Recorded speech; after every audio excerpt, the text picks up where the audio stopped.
Hi hello ನಮಸ್ಕಾರ. ನಮ್ಮೂರು. ಈ ಗಾಡಿ ಲೊಕೇಶನ್ ಬಂದು ಹಾಸನ. ಗಾಡಿ ಬಂದ್ಬಿಟ್ಟು ಶಿಫ್ಟು VDI ಡೀಸೆಲ್ ವೇರಿಯಂಟ್ ಆಗಿದೆ. AC 4x4 ಪವರ್ ವಿಂಡೋ ಬರುತ್ತೆ ಮತ್ತು ಪವರ್ ಸ್ಟೇರಿಂಗ್ ಆಗಿದೆ. ಗಾಡಿ ಟೈರ್ ಎಲ್ಲ ಬಂದು ಒಂದು 65-70% ಇದೆ. ಇನ್ಶೂರೆನ್ಸ್ ರನ್ನಿಂಗ್ ಇದೆ. ಒರಿಜಿನಲ್ ಗಾಡಿ, no replacement, accident free vehicle. ಗಾಡಿ ರೀಡಿಂಗ್ ಬಂದುಬಿಟ್ಟು 1,58,000 ಚಿಲ್ಲರೆ. ಗಾಡಿ ಶೋರೂಮ್ ರೆಕಾರ್ಡೆಡ್ ಓಡಿದೆ. ಗಾಡೀಲಿ ಎಕ್ಸ್ಟ್ರಾ ಫಿಟ್ಟಿಂಗ್ ಅಂತ ಅಂದ್ಬಿಟ್ಟು ಹೆಡ್ಲೈಟ್ ಡೂಮು, ಬ್ಯಾಕ್ಲೈಟ್ ಡೂಮ್ ಹೊಸದು ಹಾಕ್ಸಿದ್ದಾರೆ. ಗಾಡಿ ಮಾತ್ರ ಫುಲ್ಲಿ ಲೋಡೆಡ್ ವೆಹಿಕಲ್ ಆಗಿದೆ. ಗಾಡಿ ಆಫರ್ ಬಂದುಬಿಟ್ಟು ಕಸ್ಟಮರ್ ಹೇಳ್ತಿದ್ದಾರೆ 3,55,000 ಬೇಕು ಅಂತ. ಬಟ್ ಫೈನಲ್ ಟು ಫೈನಲ್ ಬಂದರೆ ಒಂದು 330-335 ತನಕ ಆಗುತ್ತೆ. ವಿತ್ CC ಕಂಡೀಷನ್ ಮಾಡಿಕೊಡ್ತಾರೆ.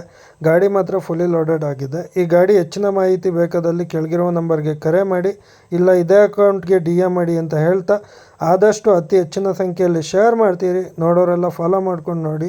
ಹೆಚ್ಚಿನ ಗಾಡಿ ಯಾವುದೇ ಬೇಕಿತ್ತು ಅಂದರೂ ಕೆಳಗಡೆ ಸ್ಕ್ರೋಲ್ ಮಾಡಿ ನೋಡಿ, ಇದೇ ಅಕೌಂಟಲ್ಲಿದೆ. ದಯವಿಟ್ಟು ನೋಡೋರೆಲ್ಲ ಫಾಲೋ ಮಾಡ್ಕೊಂಡು ನೋಡಿ. ಒಂದೊಂದು ಫಾಲೋವರ್ಸ್ ಕೂಡ ನನಗೆ ಇಂಪಾರ್ಟೆಂಟ್ ಆಗುತ್ತೆ. ಅದೇ ಥರ ಲೈಕ್ ಕೂಡ ಮಾಡಿ. ಯೂಟ್ಯೂಬಲ್ಲಿ ಕೂಡ ಬಂದು ಇದೇ ಸಪೋರ್ಟ್ ತೋರಿಸಿ. ಡಿಸ್ಕ್ರಿಪ್ಷನಲ್ಲಿ ಯೂಟ್ಯೂಬ್ ಲಿಂಕ್ ಹಾಕಿದ್ದೀನಿ, ಕ್ಲಿಕ್ ಮಾಡಿ ಬನ್ನಿ, ಅಲ್ಲೂ ಸಪೋರ್ಟ್ ತೋರಿಸಿ. ಹೆಚ್ಚಿನ ಮಾಹಿತಿ ಬೇಕಾದಲ್ಲೂ ಕೆಳಗಿರೋ ನಂಬರ್ಗೆ ಕರೆ ಮಾಡಿ. ಇಲ್ಲ ವಾಟ್ಸಪ್ ಗ್ರೂಪ್ ಇದೆ, ಅದನ್ನು ಇಲ್ಲೇ ಡಿಸ್ಕ್ರಿಪ್ಷನಲ್ಲಿ ಇದೆ. ಲಿಂಕ್ ಮೇಲೆ ಕ್ಲಿಕ್ ಮಾಡಿದ್ರೆ ನಿಮಗೆ ಗ್ರೂಪಿಗೆ ಬಂದು ಜಾಯಿನ್ ಮಾಡಿಸುತ್ತದೇನೆ ಅಂತ ಹೇಳ್ತಾ, ಈ ವಿಡಿಯೋ ಆದಷ್ಟು ಅತಿ ಹೆಚ್ಚಿನ ಸಂಖ್ಯೆಯಲ್ಲಿ ಶೇರ್ ಮಾಡಿ, ಫಾಲೋ ಮಾಡಿ ಅಂತ ಹೇಳ್ತಾ ಈ ವಿಡಿಯೋ ಇಲ್ಲಿಗೆ ನಿಲ್ಲಿಸ್ತಿದ್ದೀನಿ. Thank you.